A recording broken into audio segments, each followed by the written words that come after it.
Hi. Hello. నమస్తే. Welcome to my channel. ఈరోజు recipe వచ్చేసి బ్రెడ్ ఆమ్లెట్. ఇక్కడ నేనైతే 4 ఎగ్స్ తీసుకుంటున్నానండి.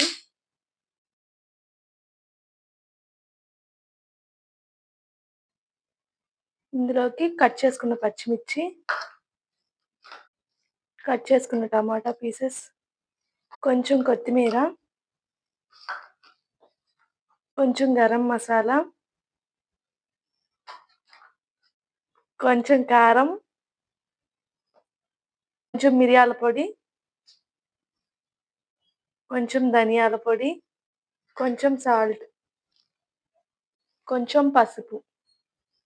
వీటిని బాగా మిక్స్ చేసుకోవాలి. పాన్ హీట్ అయ్యాక కొంచెం ఆయిల్ వేసుకొని ఆమ్లెట్‌ని మంచిగా వేసుకోవాలి. వేసుకున్నాక పైన కొంచెం ఆయిల్ వేసుకోవాలి. ఇంకో సైడ్ కూడా బాగా కాల్చుకోవాలి.